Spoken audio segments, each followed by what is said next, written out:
Welcome to Empowering Vibes, the show that supports you to create an extraordinary life. My name is Hannah Wiss, and I'm your host, life coach, certified yoga teacher, and founder of Yoga Junkies, a yoga lifestyle brand for on and off the mat. In this show, I will talk with inspiring guests who share their knowledge and story about topics such as mindset, mental health, mindfulness, healing, passion, and spirituality.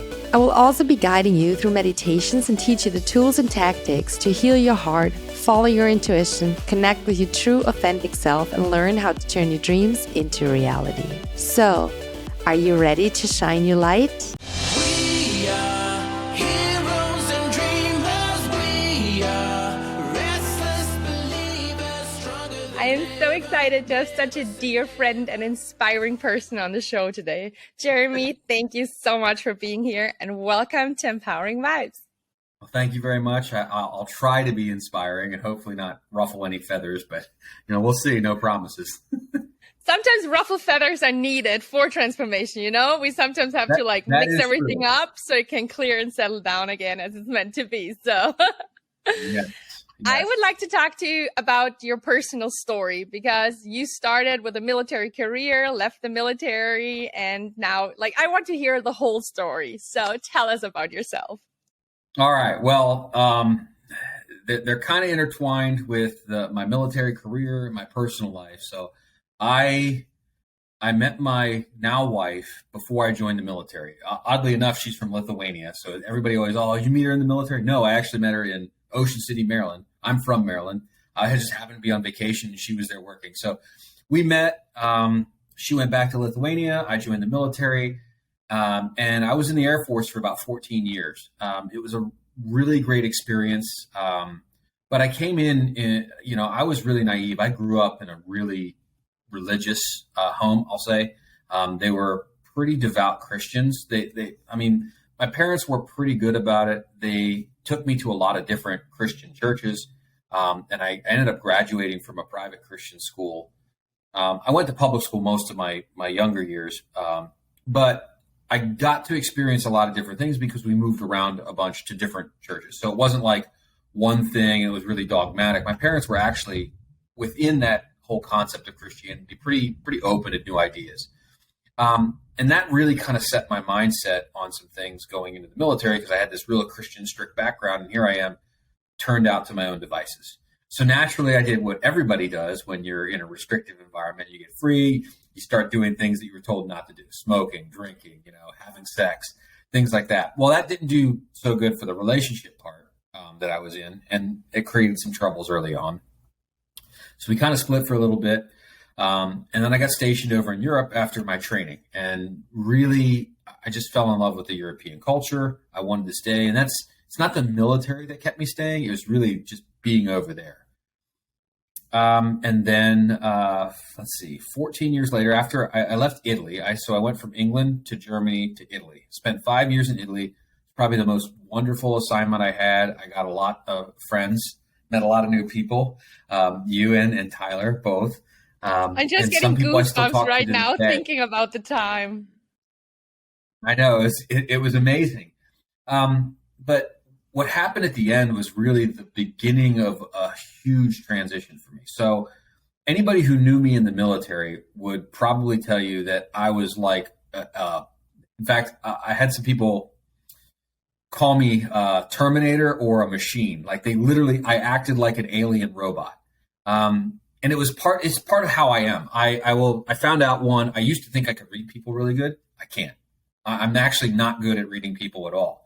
What I'm good at is recognizing patterns, which helps me identify things and I can narrow things down. But I'm actually not good at anything when it comes to emotional intelligence. It's something I really have to work on. And so for the last couple of years, that's been my focus. But I didn't know that then. So I would do things like a machine would. And it made me a good airman. It made me a really good technician. So I worked on communications electronics. And it fit.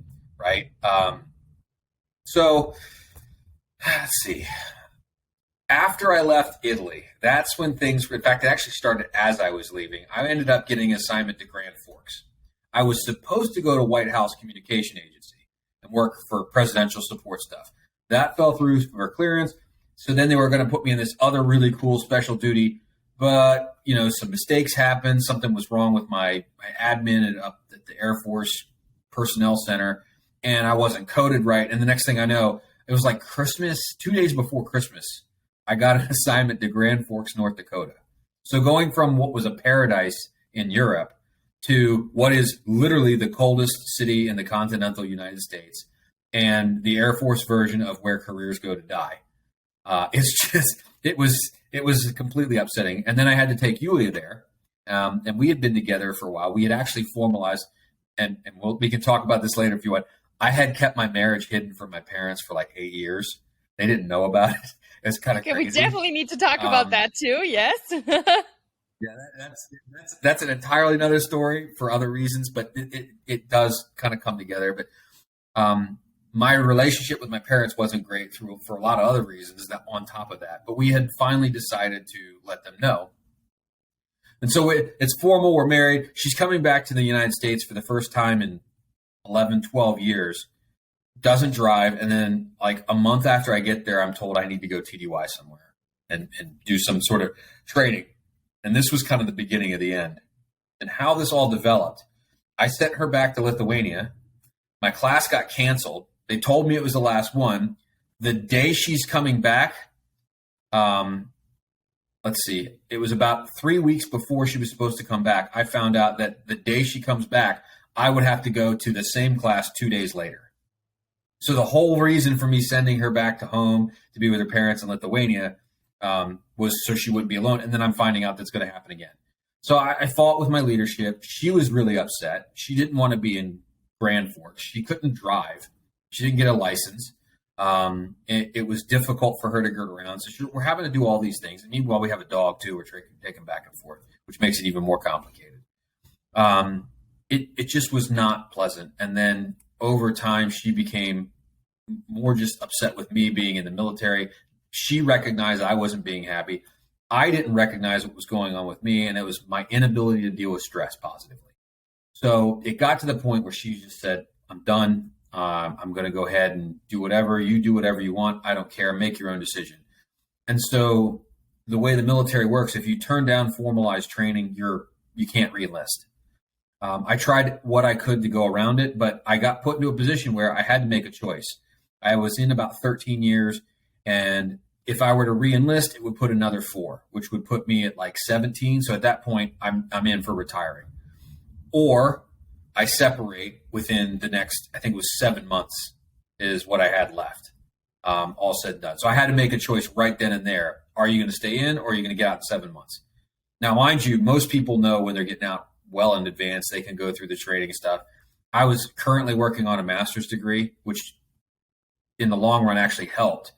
So that was beneficial, but it was a ton of stress that I just hadn't accounted for. And I was getting very agitated at the littlest things. I was just unbearable to be around. Fortunately, I had a good supervisor at the time who really took me under his wing, and we navigated that. But Yulia was gone. I made a decision on my own, and it really came down to one very simple thing. I looked and saw myself becoming someone I didn't want to be. Right? I saw myself becoming this angry, old, crusty, like the guy you see in the military who's got the white hair. Is like, you know what kind of goddamn day it is. Good for her. I just didn't want to be that person. And so I made the decision to get out, and it was one of the most liberating things I've ever done. In fact, I equate the day I actually left the military as getting out of prison. It was like I could finally go anywhere. I don't have to tell anybody. I can do whatever I want. It's not going to be a problem. But that doesn't mean that those other stresses didn't come with me. And so I shared this with Tyler, and I haven't talked about this much. It's not that I really kept it hidden, but I struggled with suicide quite a bit. In fact, the culmination of this was it was about January. So it was about maybe 2 months before I separated. I actually was really drunk, and I put a 9mm in my handgun in my mouth. And I had my hand, I'm ready to pull the trigger.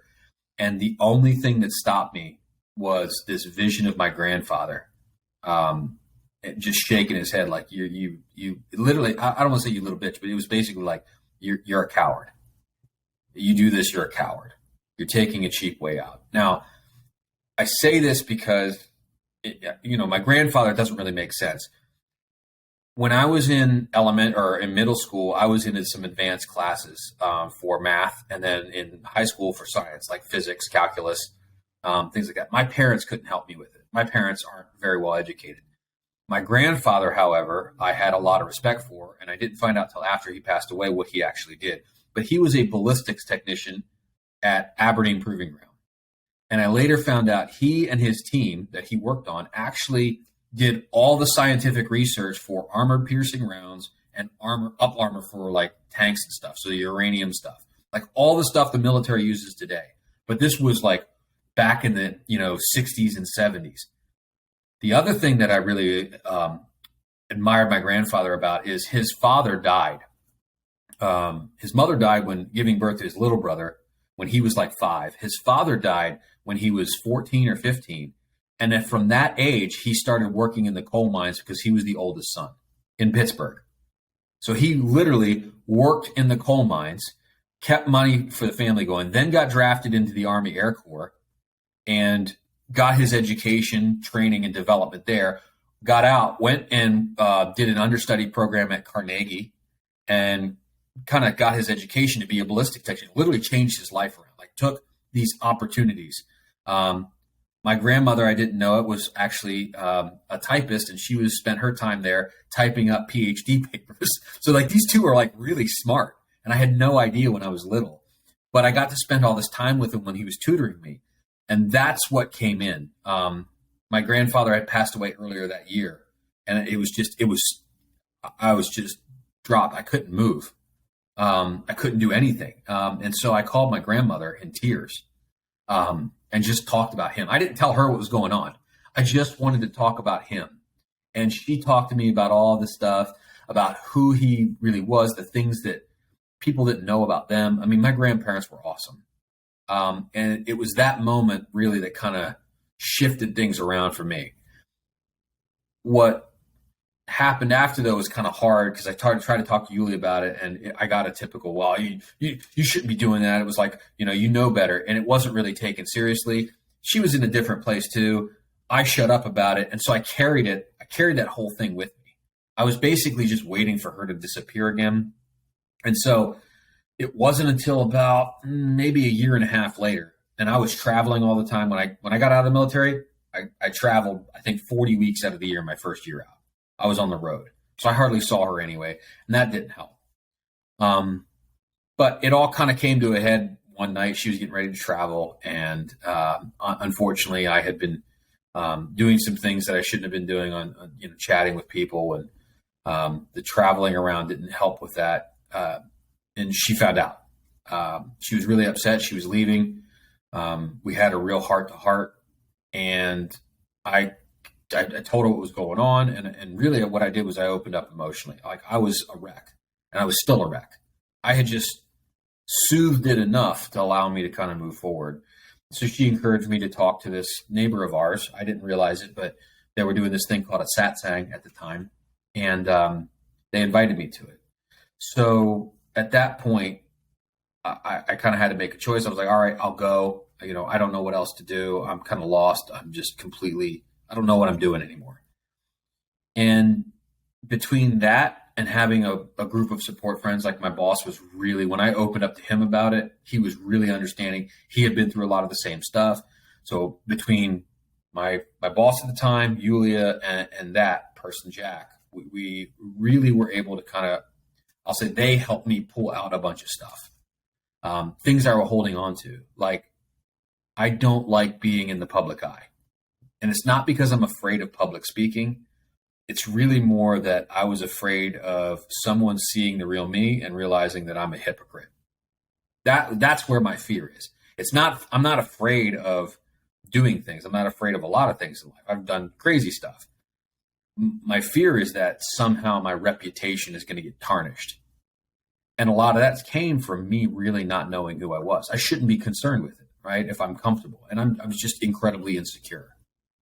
And so the result of that was the embarking on this journey to refine myself, to find out who I am, about what I really value, and it changed how I look at things. It changed how I wanted to move, but it also created new opportunities. I started seeing synchronicities in a lot of different areas, things that were lining up. I started asking myself, why am I doing this? I started applying my education in continuous improvement to myself to kind of grow. My career took a big step forward. Shortly after that, I was actually offered a really big promotion. It was like a 60% increase in pay to a director level position in operations out of nowhere. And then things go up and down, right? You end up experiencing a bunch of contrast, and it tells you what you do want and what you don't want out of that, right? You get to really understand, like, oh, yep, this is not really what I wanted. I asked for this, but I didn't really want what you're giving me. It's like that deal with the devil, right? And so it kind of helps you refine. And if you're paying attention, I think all of our lives are that way. I want to be careful when I say this because it comes off as very cold, but I believe we get exactly what we're asking for. I think when we find ourselves in really harsh times, and I think people are in horrible positions, it's not because they like it, and it's because we don't know what we're actually asking for, right? People who are in abusive relationships, and it's hard to see, they don't want to be there. They're not asking to be there, but they are asking for something that's giving them that experience. And I think that's really where the problem is it's hard for us to see. And it's something I see in my professional career all the time. We just don't see the forest through the trees. We can't see our own decisions. And we can't see past our own decisions simply because we don't understand. And so that's really been a focus both professionally and for me personally. In fact, recently I got a tattoo for something my dad said, and I feel like an idiot for not taking him seriously on it. But it says, "Remember your name." And when I was younger, it used to drive me nuts. Whenever me and my brothers left the house, my dad would say, "Remember your name." It was something my mom had read. He started saying it. And what he was really saying was, remember who you are, because your reputation is going to be carried by not just you, but by your name. People will know you just by your name alone before you even show up. And it was something that helped him in his career because he made himself that way and he made a decision to be that way. So it's something I've firmly adopted now, is making sure that I'm being my genuine self. So my reputation can take whatever direction it wants, but people are going to know me regardless of whether they've met me or not. That way there's no confusion. So anyway, I kind of went on a huge tangent there, come back. My military career was fantastic because it opened my eyes to an entirely different world I probably never would have even tried to go down, or a path that I would have never tried to go down had I not joined the military. It was a contrast piece. Now, I still love the military. You know, I'm still a huge fan. I support veterans. I'm a member of the American Legion. I ride a motorcycle in the Legion Riders. And I try to support veterans, especially transitioning veterans where I can, because I think it's one of those hard things. People don't understand. It's kind of like being in prison or being in a communist society. You don't have the choices, so it's difficult.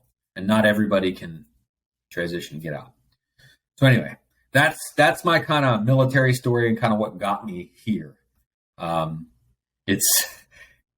a lot of other details there. Like I said, the keeping my marriage hidden from my parents for 8 years was that was pretty interesting. But yeah, there's definitely a lot of stuff that we'll unpack now. And thank you so much for sharing so vulnerable and so honest what you went through, because I am sure there's at least one person listening right now who needs to hear exactly that, and who you might truly save a life through sharing that so honestly. So I truly appreciate it. And I also find, I don't know if Tyler told you, but I struggled myself, like already in my 20s and also last year, with deep, deep depression. And I know what it's like not wanting to live anymore. Not that I was taking any action or thinking about it, but I would have passively wanted that a truck just hit me so it's over, because I love my family too much to do anything, or Tyler, and I was so grateful for everything, but I just lost any kind of joy of life. So I know what this feels like. And I also want everybody listening right now that you can come out of this. And that is, I think, the most important thing, that the darkest moments that seem to never end, they do end. So I really appreciate your honesty. Well, while we're on that subject, there is something important that I think we need to talk about, and it's the stigma that's associated with it, right? Because there's different levels of depression, and it manifests itself in different ways. Suicide being the absolute one of the most horrible culminations of it. Not because it's bad in and of itself, right? But obviously you shouldn't want to kill yourself. That's a terrible thing. But I think what makes it so difficult is we deny the rationality behind it, right? It's not that someone's insane when they think that. And that's what's, I think, the biggest struggle. We tend to look at someone, oh, they're good. This person has thoughts of suicide. Something must be wrong. It's actually incredibly logical mindset, if you think about it, right? I have pain. It's not going away through any other means. So if I can't get rid of the pain by these other means, I need to get rid of it by getting rid of the source. Mm-hmm. And I think it's a false positive, right? It's a false assumption. Mm-hmm. So it's not that it's true, but the problem is it starts with something that's false, and it's incredibly rational thinking. It's actually very logical when you think about how to get rid of pain. Cut it out, get rid of it. And if you keep cutting and it doesn't fix it, then what else is left? Mm-hmm. Make the last final cut. How was it for you? Because for me, if I'm honest, suicide was never, ever an option. And I always said that no matter how much I was like crying and down, and I just didn't want to, I didn't find any joy anymore. And still I had this voice inside of me that knew this is happening to a greater purpose. And this voice was so loud, and that's what actually carried me through those days, that I knew one day I'll overcome this and I'll help other people with the same. And I just had, even though my mind couldn't see it and so on, I heard this voice so loud in me, and I felt it so heavily. And that's actually what carried me through. Was it for you really this one moment, and you saw, felt, heard your grandpa, and that created the shift of making a conscious decision to keep living your life? Or that was this thing that stopped me, and that kind of came out of nowhere, right? Call it the grace of God if you believe in God. Call it a spiritual moment. Call it a voice from beyond. I don't know what it was. I don't know where it came from. I was just giving up. And I say giving up because the reality is I hadn't focused enough on me so that by the time I got there, I was completely empty. I had nothing else. My career that I had worked 13 years on was gone. I'm going into a huge unknown. It means I have to move. The love of my life has said audibly to me that she wants absolutely nothing to do with me, and worse, was indifferent about it. Not that she was even angry. She had gotten to the point where she didn't care. So my relationship with my parents was terrible, and that was a long time in the making. It was by my creation. And so when I look at the situation, I literally, all the support structures, I had literally ripped them all down myself by my choices. And I justified it on this, throne of virtue, that I was doing all these things for my wife. I was doing all these things for the military, but I wasn't doing anything for me. And so because I wasn't doing anything to build myself or to make myself feel okay, I had nothing to give, right? It's why would you want a gift? I have this nice piece of poop that I want to give you. Nobody wants your poop, right? But that's all I have. Sorry, nobody wants it. You think about it after the fact, it's kind of funny, but that's what I was doing, everywhere. I didn't have anything valuable to give anybody. And that's really where it kind of came to this, I'll say, this culmination. I realized that. It just would be better if I just went away. No one would care. Literally. Some people might be sad. There might be a rough report, but I would be done. All these other people I'm causing pain to, okay, they might get over it, but they don't care anyway. So since nobody cares, why would I care? And that's what I mean by the logical, like, I'm in pain. Nobody's going to care. Even if they did care, it's not going to be enough to do anything about it. So what the hell? Mm-hmm. So, I know there are those stories that we tell ourselves, which in that case was the story, because of course your parents care. Of course Julia cares. Like, that is just a story you told yourself. So how did you manage to change that story and that script? And how did you manage to build yourself up again from that point? I don't think I've ever actually thought about that. It was a long process. It started with, obviously I called my grandmother right away. Because I had a lot. I mean, when my grandfather passed away, I didn't realize how much it affected me. And it was maybe 6 months, 6 months after he passed away. I just broke down crying. Like, it finally hit me. And then it was quite a bit later that I actually went through these suicidal ideations and I don't want to say attempt, because it wasn't really an attempt. It was a very close attempt. And I was fortunate not to go any further. But I think that first step was just talking. And then, I opened up to somebody about it. And regardless of what they said, I was acknowledging that I needed help. And the more I talked to people about stress and about the things that I'm dealing with, my boss being one of them, the more I found out that my situation wasn't anywhere close to being unique. In fact, I think that I've met 3 people who I actually was pretty close to in the military that had also hidden their marriage from their parents. Surprising. Like, it was actually turned out to be kind of a popular thing in the military because of the circumstances you're in. So I was like, okay, well, it's not so weird. Maybe we can fix it. So you start talking to people. In fact, the guy I was talking to about was Sergeant Doyle. I'll call him out. I won't give his first name, but he was my very first supervisor. Same situation. I found out later, much later. But I had a lot of people who were coming and supporting me in ways that they didn't even know how they were helping me. And it just helped me grow. So the biggest piece was being able to start doing things for me. So I got out of the military and I got my degree. Nobody in my family had even a bachelor's degree, much less a master's. And so I kept thinking about my grandfather and how proud he would be to see that, right? Because he really liked that. And so he was incredibly proud that I had joined the Air Force. I know he would be even prouder, or is prouder, that I was able to finish some schooling.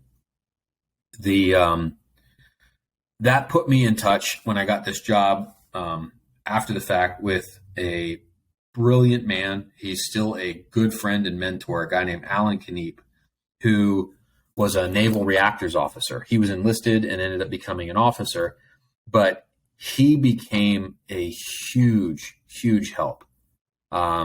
He had his own PTSD issues. He has his own psychological issues, but he had really open conversations with me about stuff, challenges about traveling on the road. He would take me out. We would go hang. It wasn't just work, right? We would hang out after work, and he created this team.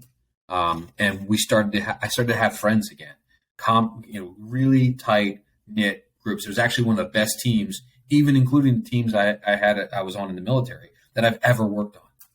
Just because everybody was so open, there were no boundaries. Like, you could call anybody out, and there wasn't fear of reprisal. There's this pecking order thing. And so being in an atmosphere like that, it was like having a family again. And so it started to shift things, not without its struggles. Obviously, there's always going to be those ebbs and flows, right? I think the universe tests you, universe or God, whatever you believe in, right? I think once you think you have things well and you say that out loud, like, things are going really good, you're asking to be tested. And it's not to spite you or to prove you wrong. It's to try and show you that you have actually achieved it, or you still have more to go, and in what area you need to work on.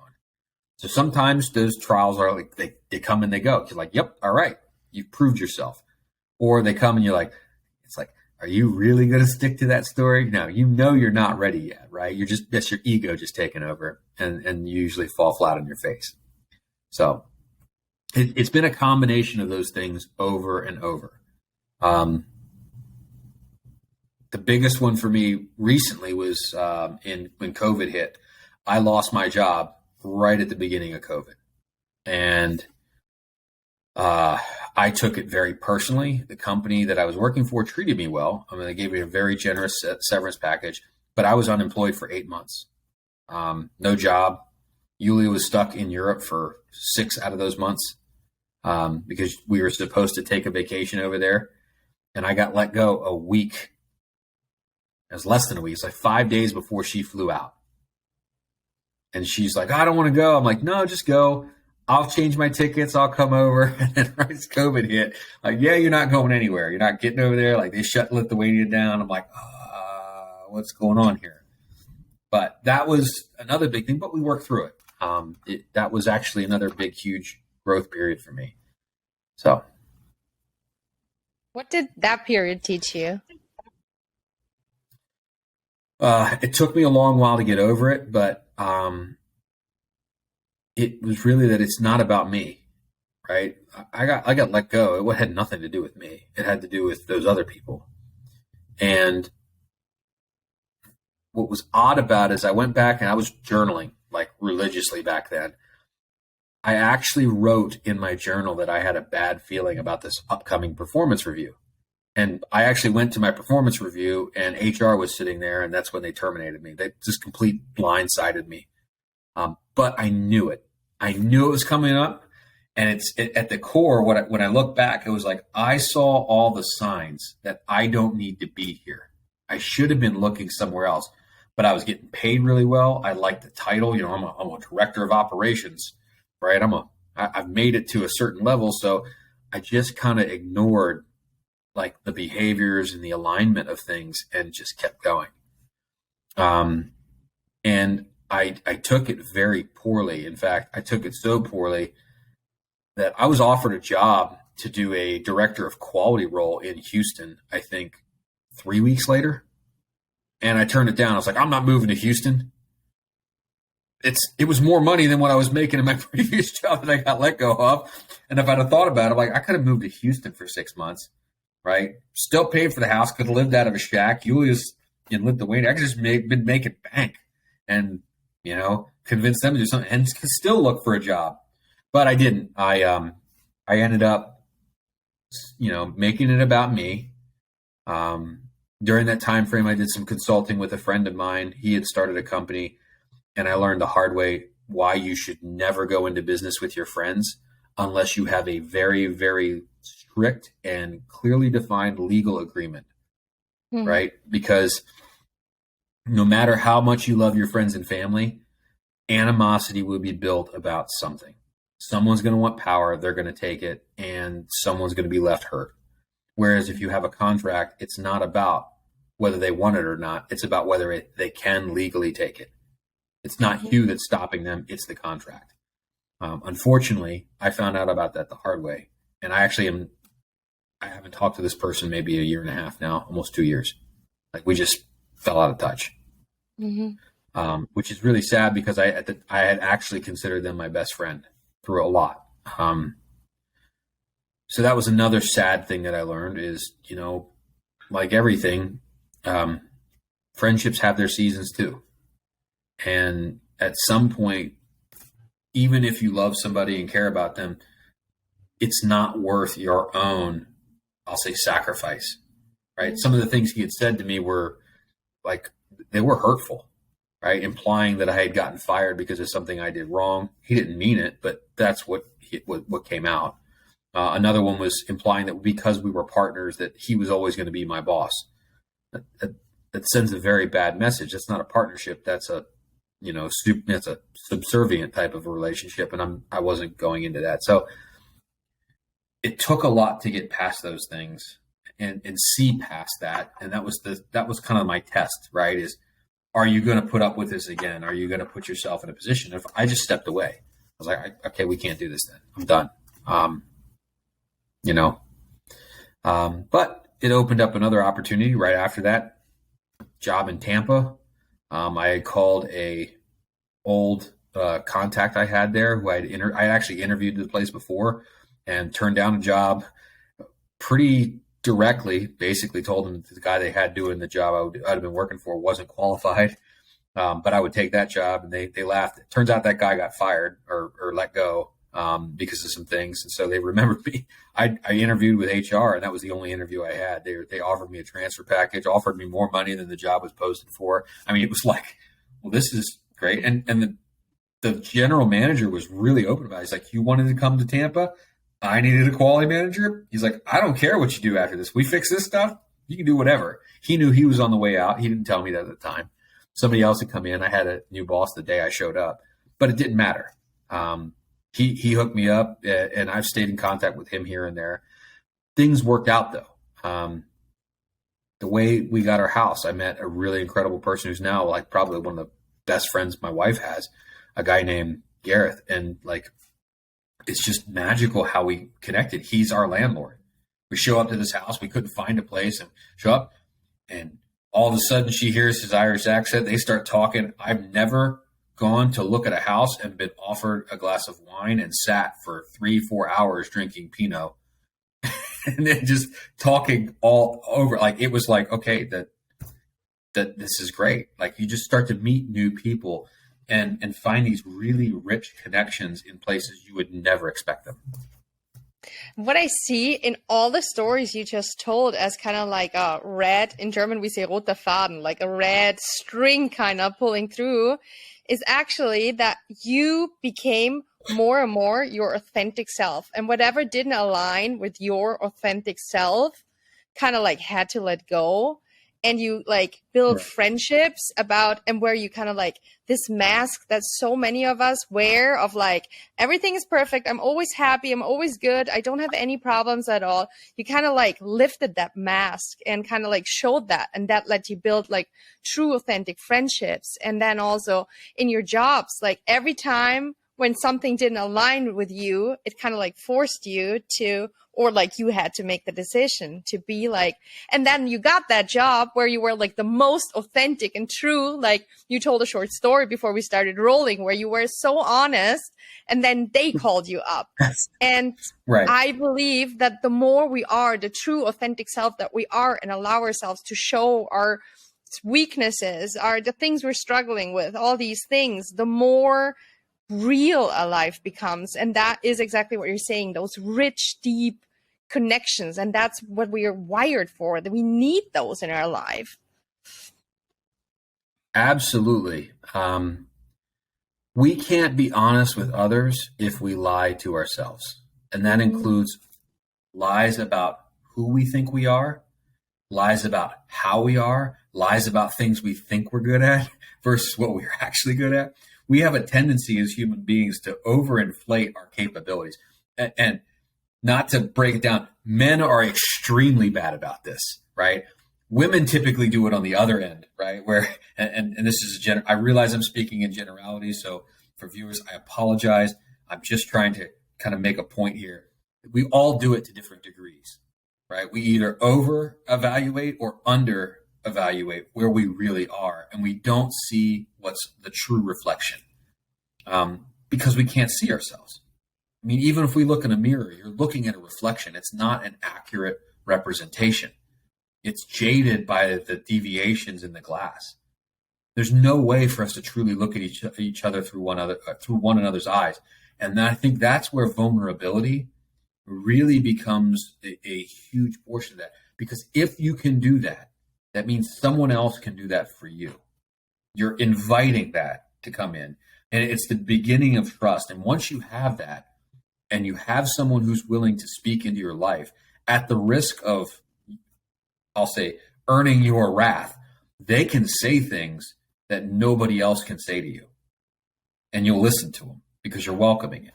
Right? It's hard to be critical of somebody else and say, hey, are you doing all right? I've noticed you've gained some weight. You look like you're doing this. I'm talking to you, Tyler. Just kidding. We all do it, right? We all have these things we don't want somebody else to say, but the reality is it's okay. they're all fixable, right? Sometimes we just need someone to come up to us and say, hey, stop it. You're thinking completely wrong about this. Take a step back. But I think the problem is we tend to the root of it all is we tend to overcomplicate very simple things and oversimplify very complicated things. And it goes back to that perception piece and kind of how we're hardwired. Absolutely. So before we dive into the story with hiding the marriage, that one I'm not letting go, I want to talk about what you mentioned journaling. You mentioned that you had a consultant. Like, what were the things that help you to figure out who you truly are, what you stand for, what your values are, and how you actually want to live your life, and what are the things you don't want to have in your life?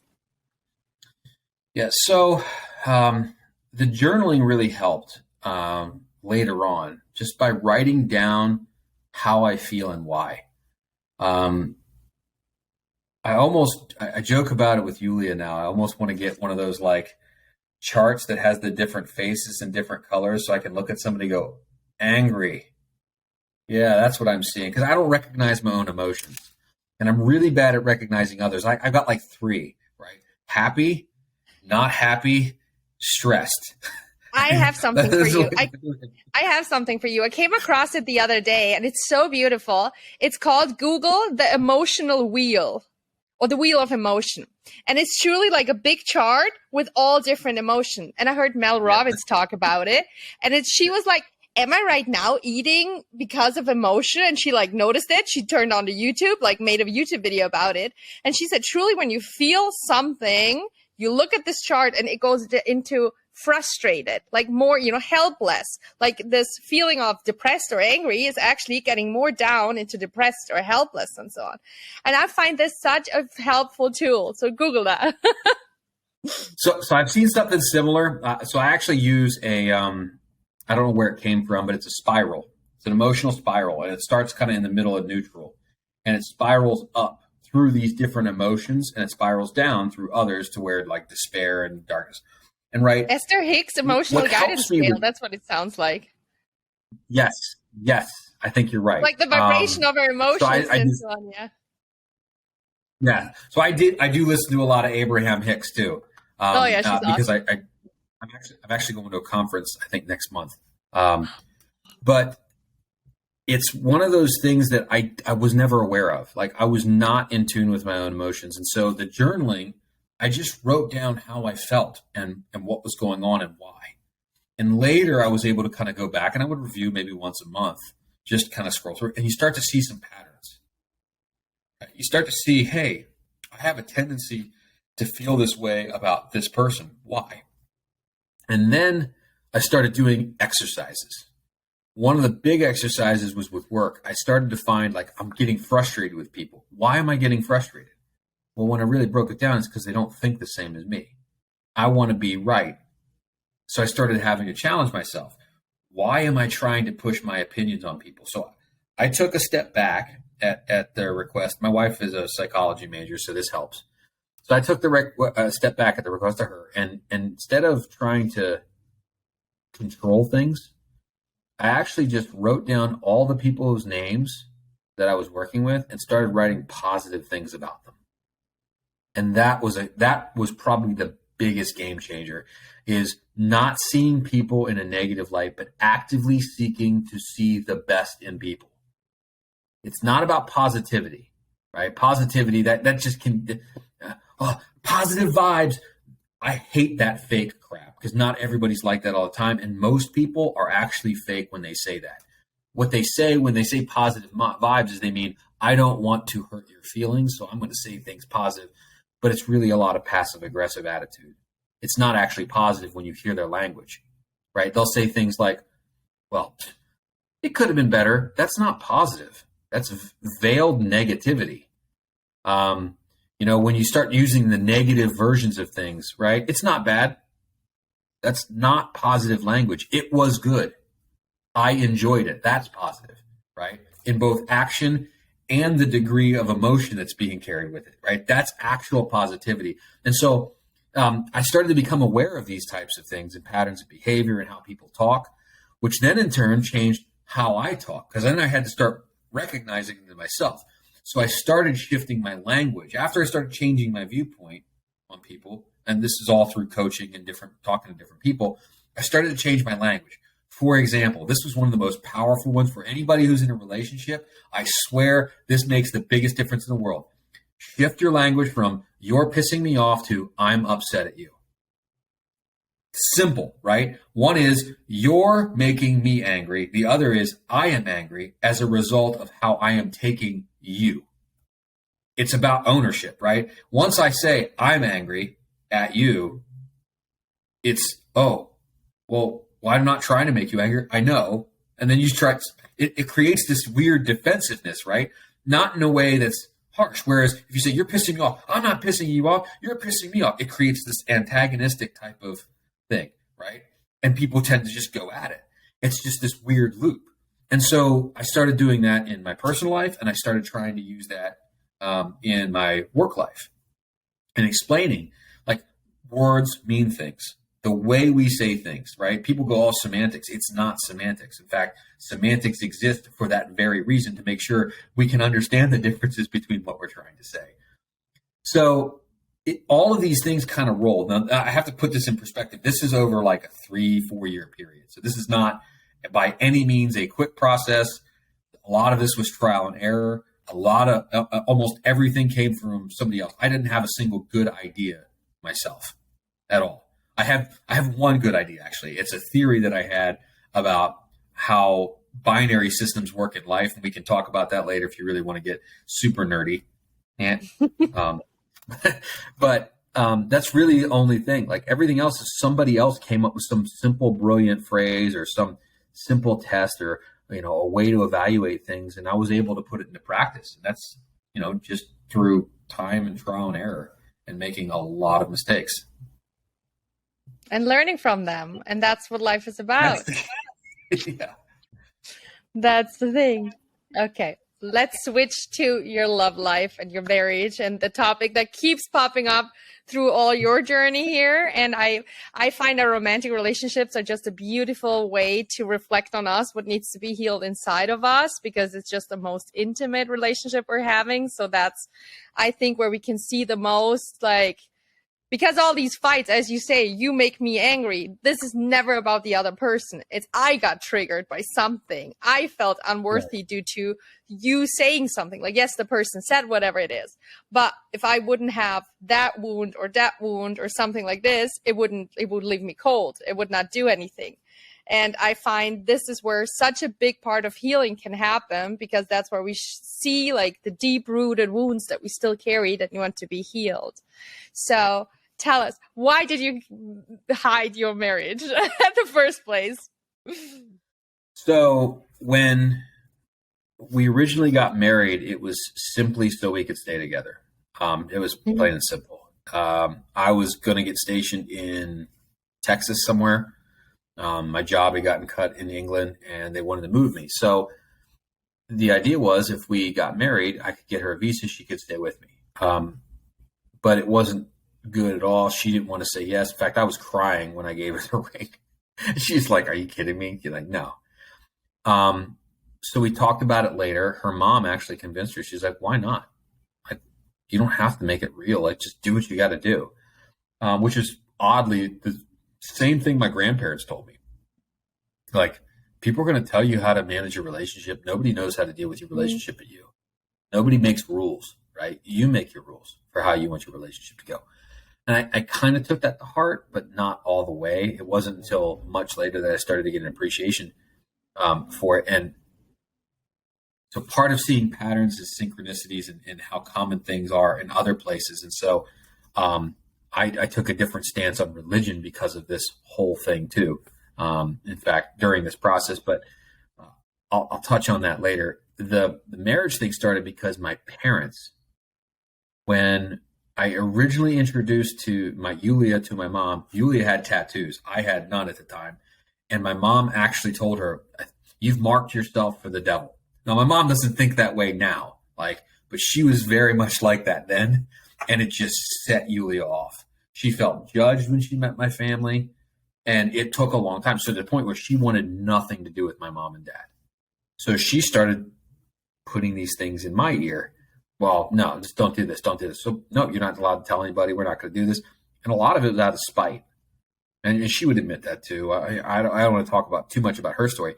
The problem is I didn't have enough of a spine to say no. I just kind of went with it. Then it goes back to me really not understanding who I really was. On the exterior, tough, right? Hard, right? Anybody who'd done exercises with me in the military, like I didn't mess around. I was not I was not a soft, cuddly person, right? But inside, and my dad later on told me this, like, you've always been this way. You put out like an egg, right? You look like you've got this nice hard shell, but you're super gushy in the middle. And it's partially because I'm just not in touch with my emotions. It was a protective measure as a kid. I was very sensitive. And it's because I have a lot of this passion. I put up these walls and barriers.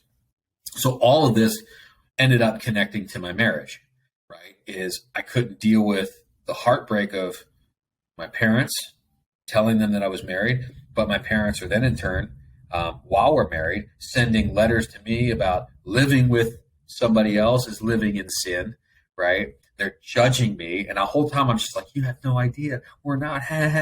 So it's kind of fueled what Yulia was saying and like kind of how we wanted to treat things. So we just started cutting them off.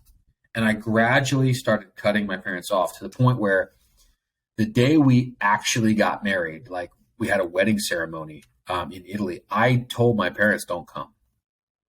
Like, not that they won't be welcome. I said, I don't think it's a good idea that you come. And I just left it at that. So the day we got married, my mom and my dad were driving somewhere. My dad actually lost his memory. Like, he blacked out from stress behind the car. I didn't know about it until later. They took him to the hospital, but he was just acting weird. My mom got out and drove him to the hospital. Had no idea where he was, no idea what was going on, what day it was. Like, just, it was weird. Didn't have a stroke or anything. Still to this day, they have no idea what happened. But I attribute a lot of that to what was going on. And then after I got out of the military and started building that relationship back, we ended up telling them. My parents found out, oddly enough, after the fact.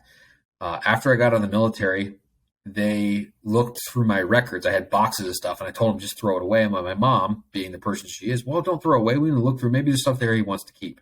So they go in through, and they saw it was a authorization because Yulia was a foreigner, I had to get permission from my base commander to marry a foreign national. And so they saw that paperwork in my military records. And they were like, what? Were you guys married back then? And then all of a sudden, all this came out, and we had to talk to it.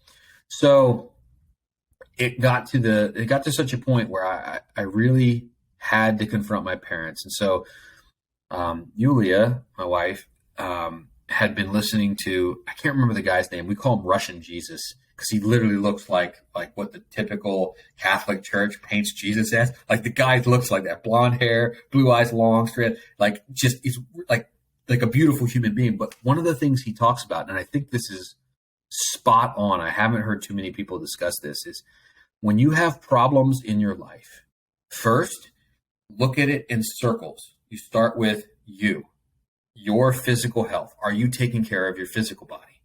Then take it the next step, your surrounding areas, right? Are you taking care of your physical area that you live in, your house, your car, right? If all of those things are trash, you're going to have clutter and trash around you. And if that's everything else, those two are good, then you take it out to your relationships. And you look at those relationships that are most impactful for you, your mother, your father, your brothers, your sisters, and things like that. And do you have things lingering there?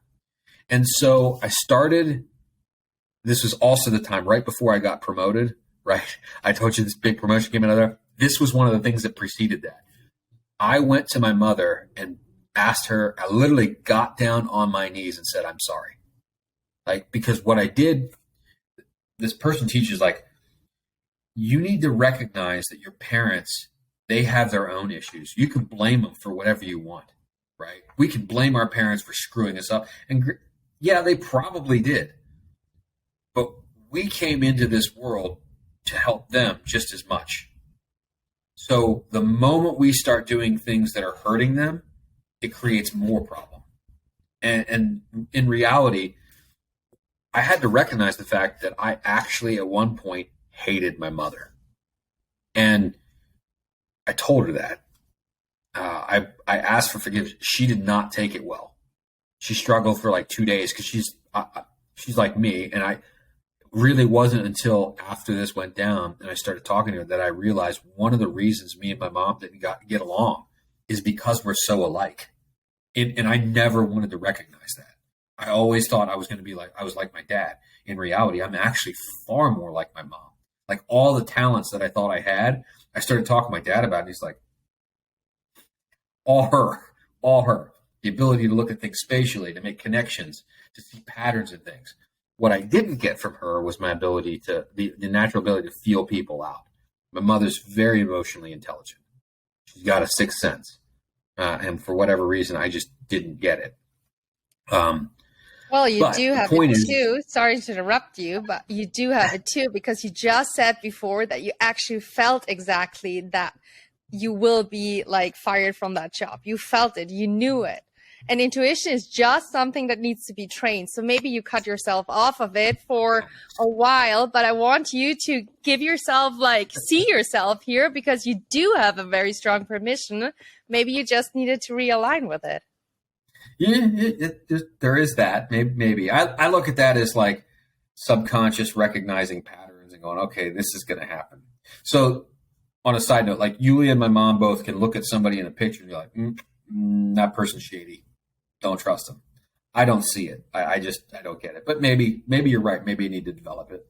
So I ended up doing that with my mom and recognizing the hurt that I had been holding on and why. And so I shared that with her and I asked forgiveness, and it was genuine. And then I did it with my dad and it wasn't quite the same. And I realized I was actually holding on to a lot more on my dad. And I was blaming him for things like, not really helping us develop, for stunting me, for not giving me an example. But part of the exercise is giving your parents grace. Like, look where their parents were. My mom's parents, my grandmother and my grandfather got married when my grandmother was 16 and my grandfather was 18. My mom was their firstborn. And the family lies. If you look at the dates, it's pretty clear my mom was, they were pregnant with my mom before they got married. No one talks about that. No one. Like, it's like a big hush side. Like, my family is so crazy on that side about hiding things.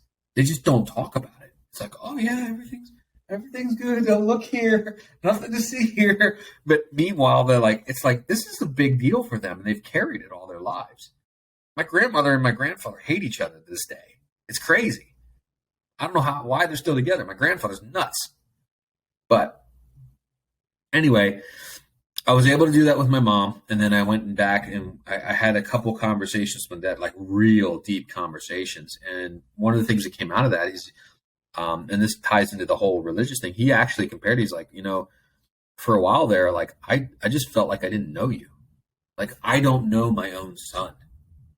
We're so far apart. I don't know what's going on with him. I don't know what he's thinking. I don't know who he is.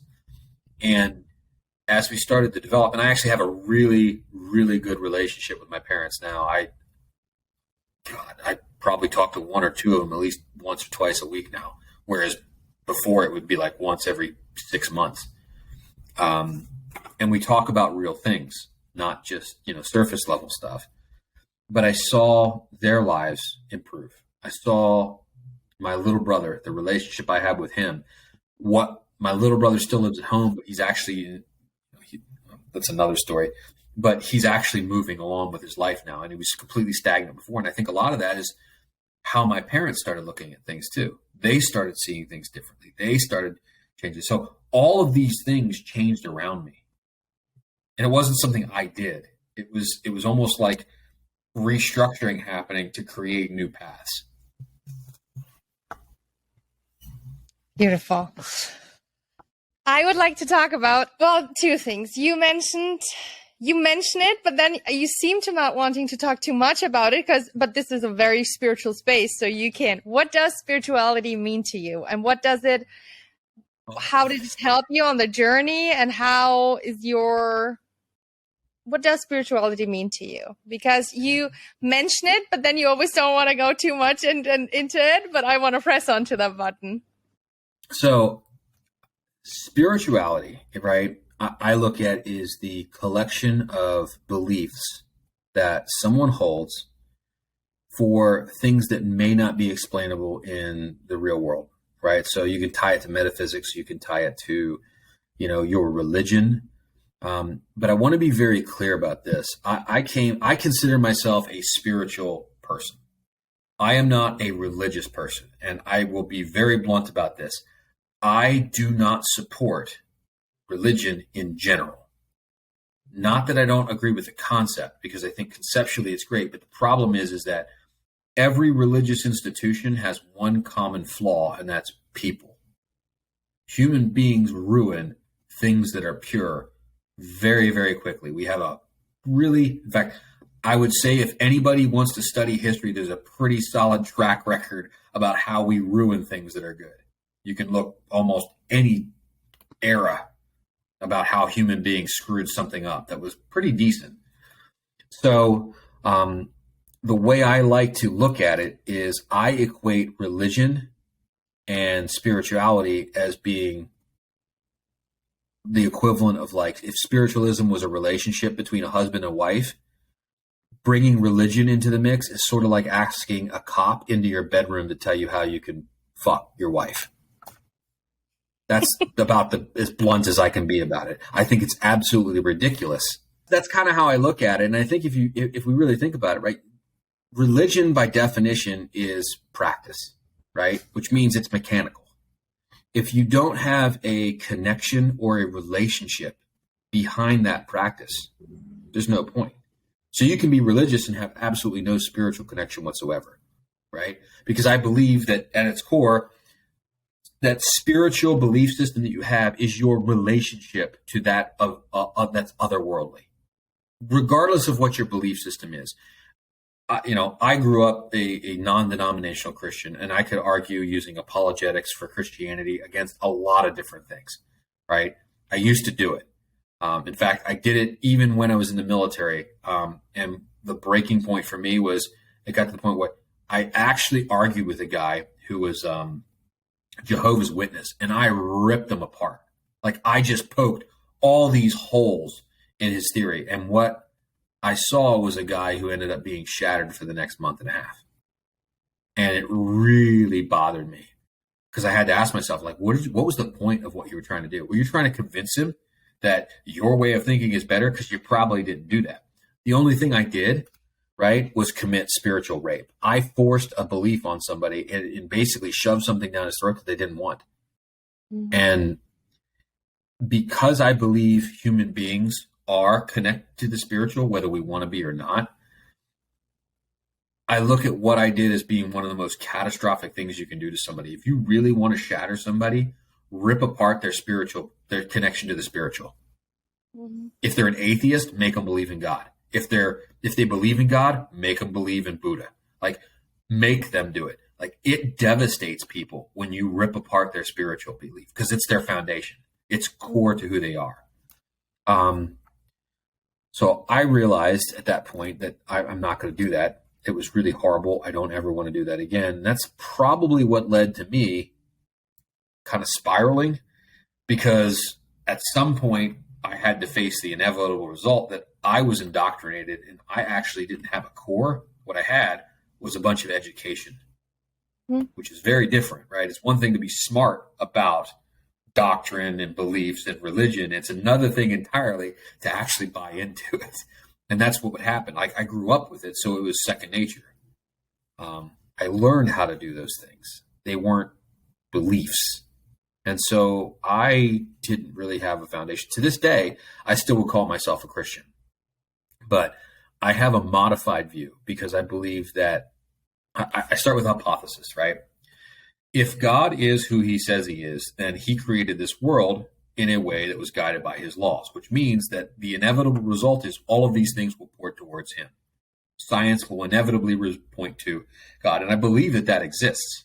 I believe that what we see in modern science, when we start studying things like, quantum physics, quantum theory, the relationship between things, I see connections in all of that to the metaphysical, right? It used to be that I would ignore things like astrology, right?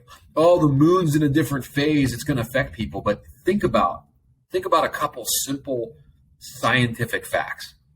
The moon in its phase changes the currents and the tide in the ocean. Fact. Another fact, human beings are mostly water. So if the moon can affect a really large body of water, do you think that gravitational pull can affect you? Absolutely. Another fact, every single thing that you see living is based on electrons moving. Movement is a huge part of life.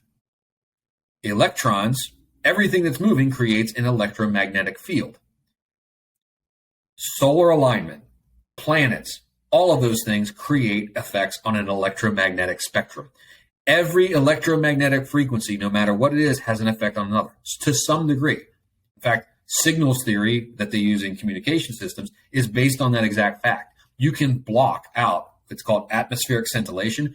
In a nuclear detonation at high altitude, it blocks all communication signals in and out because the atmosphere becomes electrified to the point that a signal won't go. That happens in real life. They've tested it.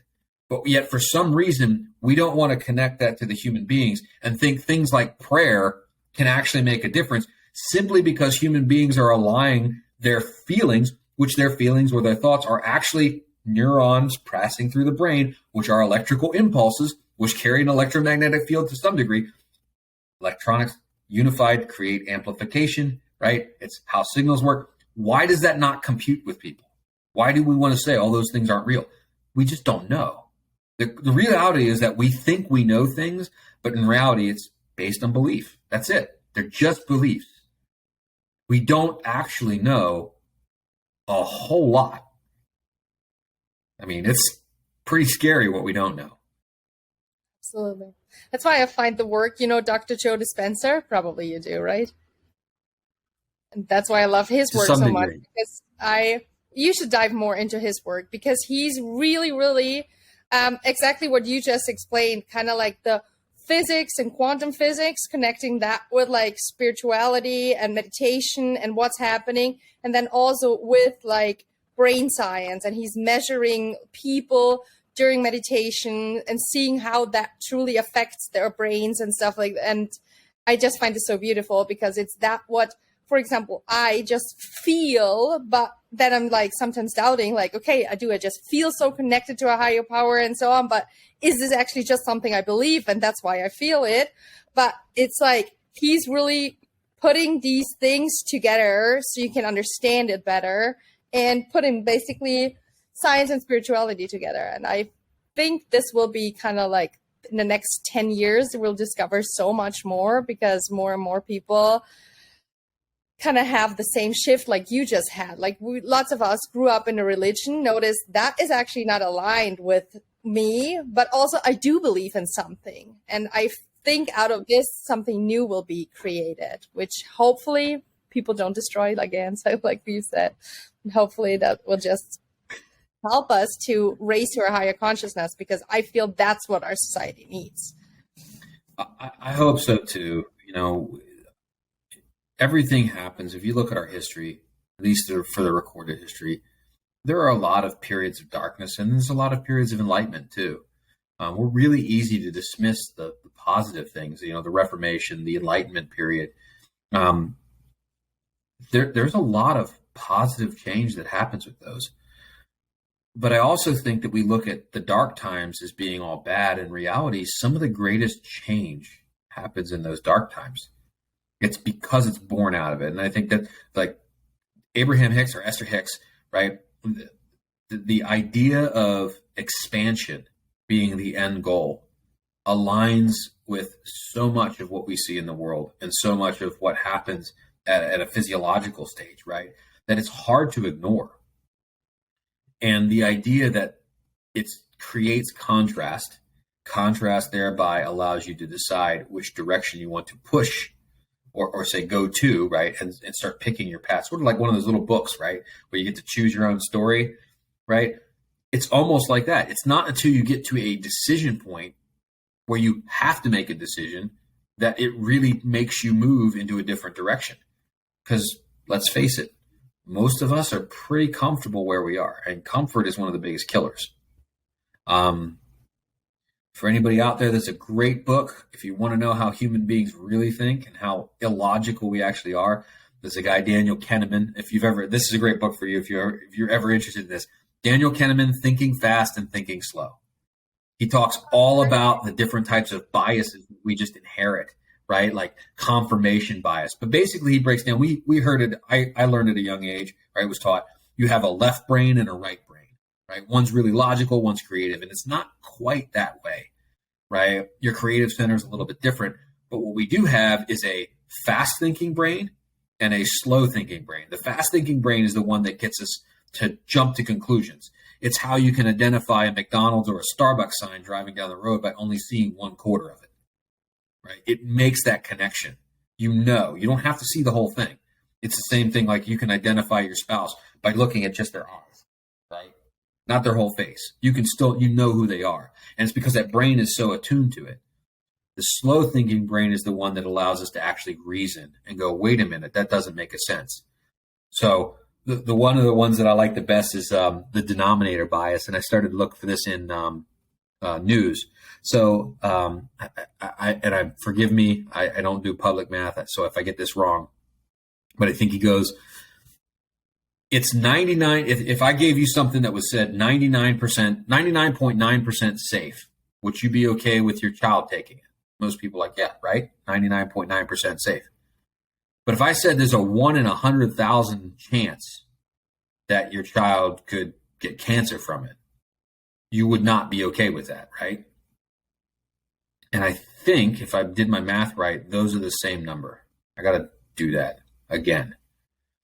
But whatever the number is, like it starts to create question, right? We take percentages really simply, and yet we ignore or we want to deny something when we see it's a 1 out of, because it becomes personal to us. And it's how our brains are hardwired. So you start to see this in the media, right? You start to see this in mass news outlets where they want to push something. It's almost always in a percentage. When they want something to be negative, they put it in a 1 out of whatever. So our brains are hardwired through whatever mechanism to receive information certain ways and not from others.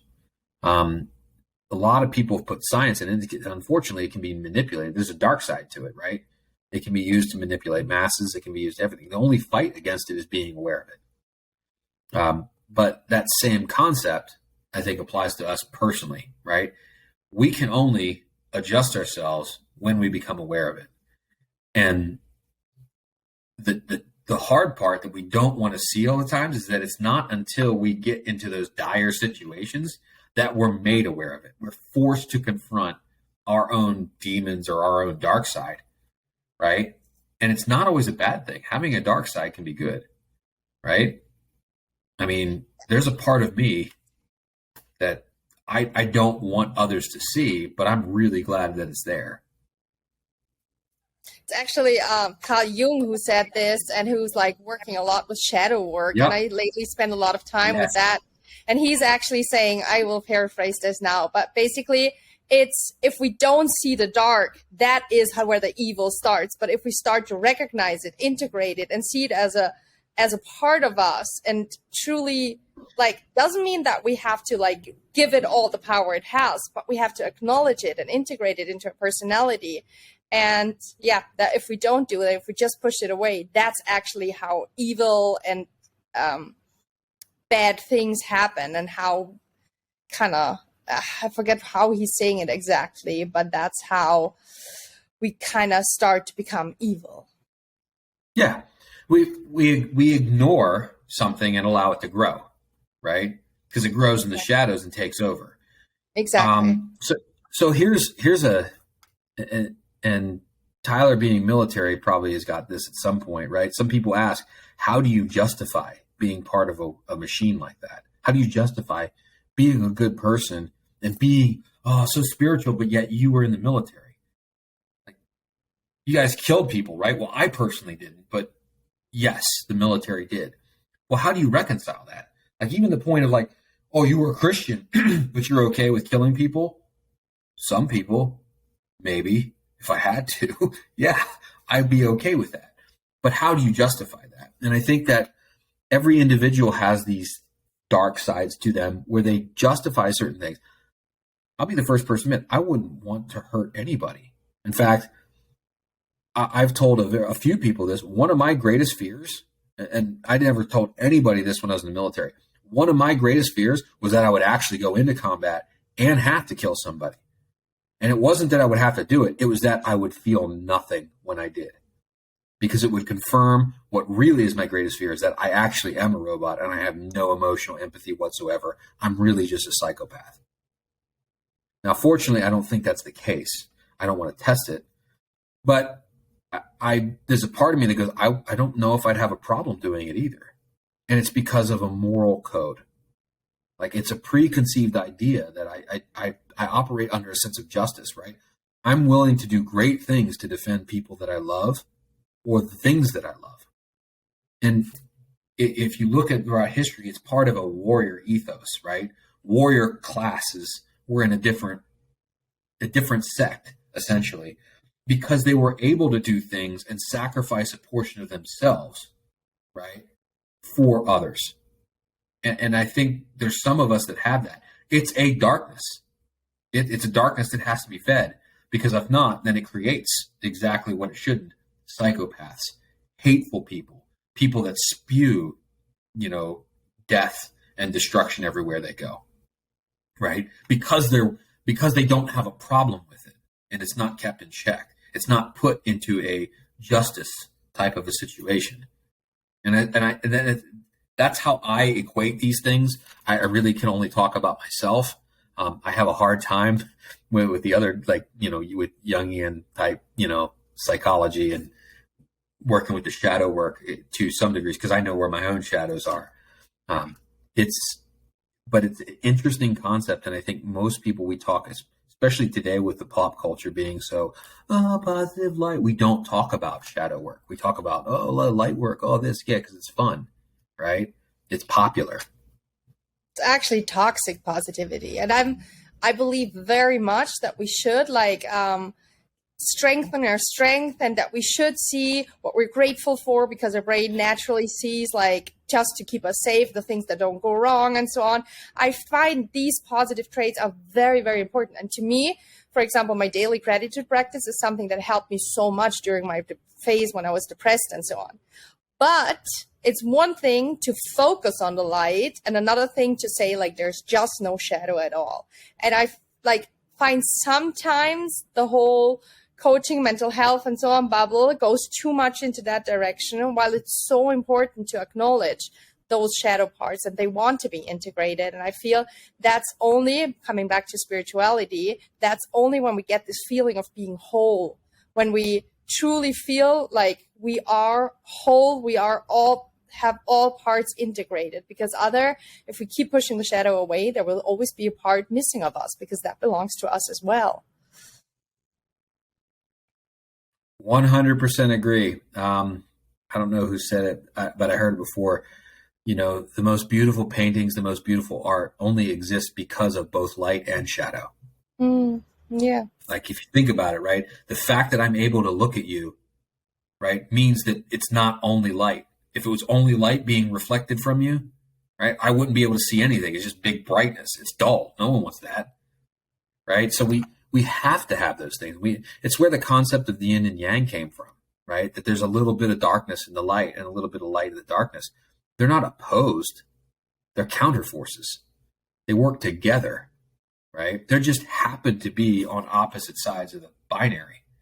And so that in turn, it's kind of what got me thinking. I created this theory when I was in Italy. I call it binary life theory. That's what I actually wanted to ask you about. Perfect. So how much time do we got? Because this could go on for a while.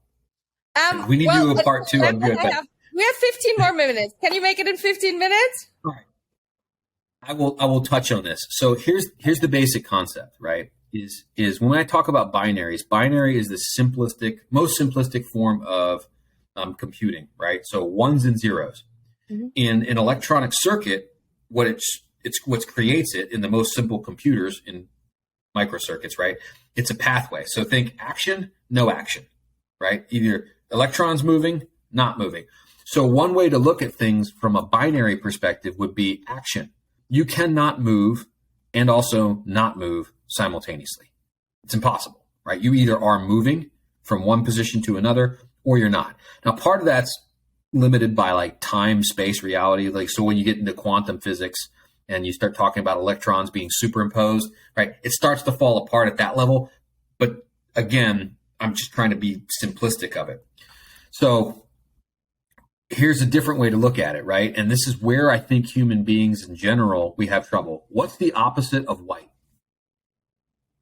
What? And that's what most people would say. But in reality, if you really want to think about the opposite of white, it would be not white. Mm-hmm. That's a true binary, right? And what happens is if you look at a true binary, so think about action, right? No action. Well, the opposite of it would be movement, but there's a degree of movement that comes with it. So you have white, the opposite would be not white, which opens it up to a degree of every other color that's potentially not white. Mm-hmm. Black, not black.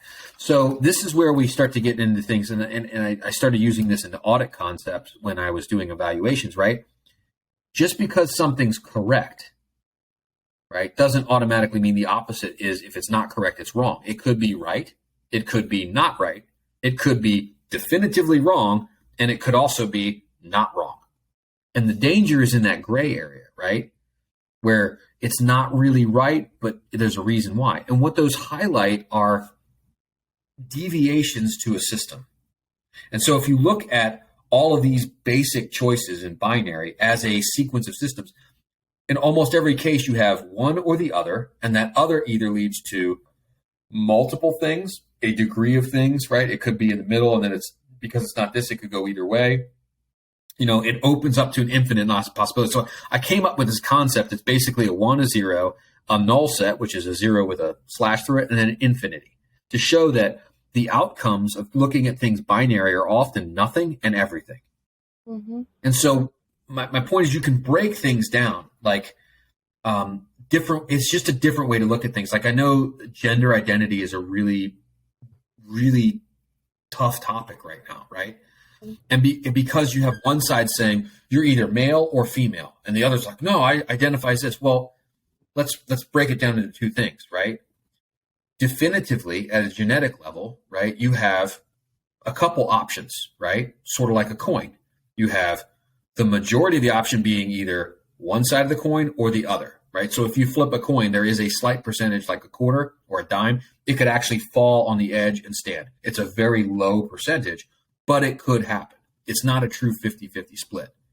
So just like that, genetically, right, XX, XY, or you have extra chromosomes, right? You have hermaphrodites, you have different variations. Throughout history, they've existed. So it's not a pure binary in the fact, but you're either male or not male. You're either female or not female, right? Physiologically. Where I think everybody goes awry is no one wants to see the other side of it either, is that there's degrees of masculinity and femininity within both. Right? In how we think, in how we act, in how we identify, right? Those are all different quadrants. And looking at it all together, it's really easy to go, you're wrong. No, you should believe the way I do. Or no, you're wrong. You should believe I do. No, break it down, right? Physiologically, here are the two primaries. Here's the percentage of offset. Here are the other offsets of that on the scale of masculine or feminine that you identify within mindset, behavior, this. Right? You could categorize it that way. And all of a sudden, now you're profiling in a completely different way. But no one wants to actually look at it or respect other human beings at that level. We just want people to conform the way we want them to. So that this all ties together, because what it comes down to is we don't want to see things in a complicated way when they're complicated. We want to try and make it really simple because it's easier for us to wrap our heads around. But then when it's really, really simple, we also want to make it more complicated. Oh, it can't be that simple. No, it really is, right? Your decisions have consequences. Personally, if you decide to do something stupid is probably going to happen, regardless of what it is, right? Separate event, but it's a fact, right? I may not ask to get in a car accident, but if I go out and drive my car at 160 mile an hour, yeah, I'm not asking to get it. I'm just increasing the chances for something bad to happen, right? It's like me walking naked down, I'll say the middle of Baltimore in the middle of the night, being white, right? I put a sign that says something racially, disparaging. Am I asking to get beat up? No one's asking to get beat up, but I'm encouraging it because it's a stupid decision, right? I know that other people might use that as an opportunity. Rationally, it's within the realm of possibility. So I think this is where we can create these false narratives for people and false ideas. But that's really what this theory is about, is exploring this idea that truth exists in an almost binary state. And those are those absolutes that we can hold on to, right? Things like movement, time. Time is a big one, right? Mm-hmm. Time's a construct. It's only because we want to confer with somebody else externally that it actually has any value, right?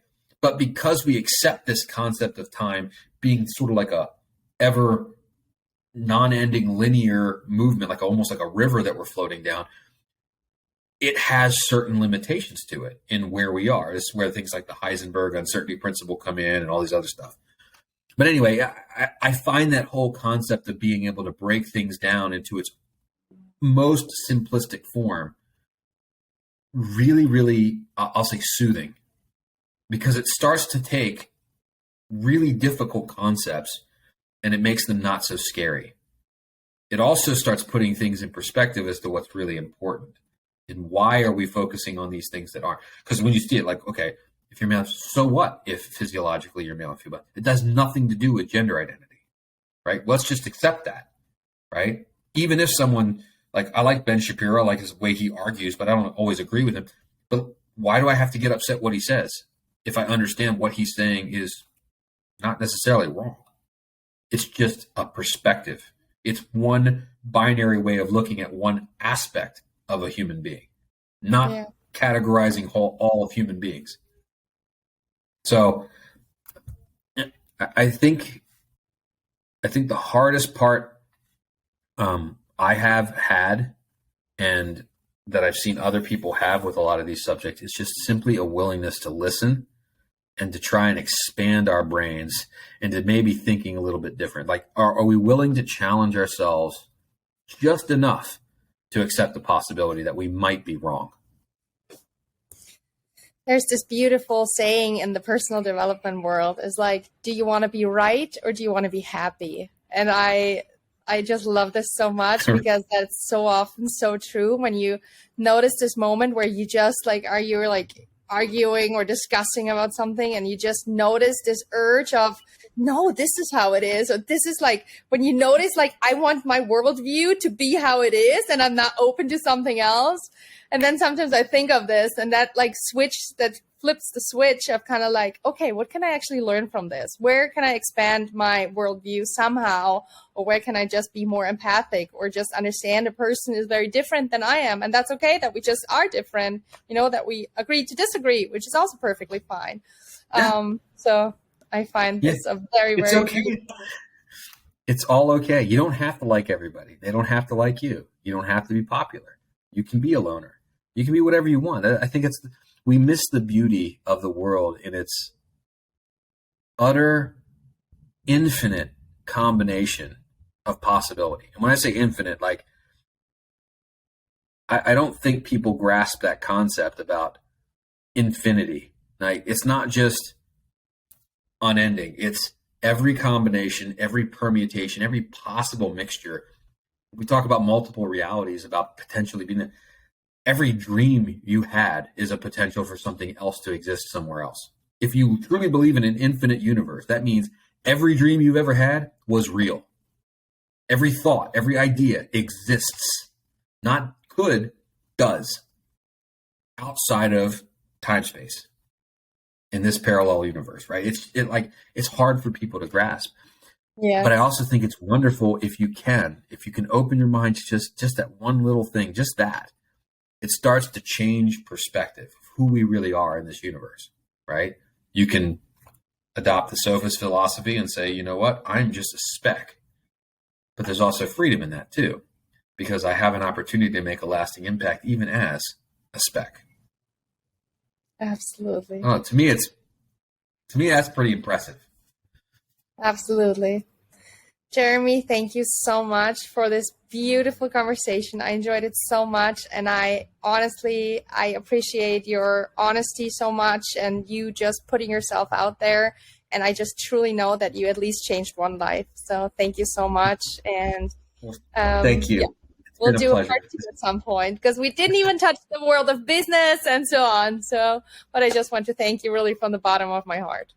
You're quite welcome. Thank you for allowing me to share. I know I shared a bunch of crazy theories and ideas. Maybe I'm wrong with a lot of them, but maybe someone will see something and it'll help, drive some thought process. But at the end of the day, like you said, if one person gets some value out of this, I call it a win. So I know I've received value, so I'm going to call it a win. So I appreciate the opportunity. Me too. So we're at least 2 already.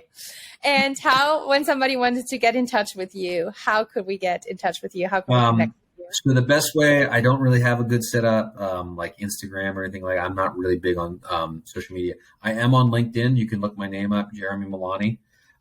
It's probably the easiest way to find me, or you can email me directly at it's my first name last name @outlook.com. If anybody wants to set up a chat or reach out to me, feel free. I'm open to sharing ideas. So. Wonderful. I'll link it all in the description. And again, to you, thank you so much. Hannah, thank you. Appreciate it. Have a wonderful night.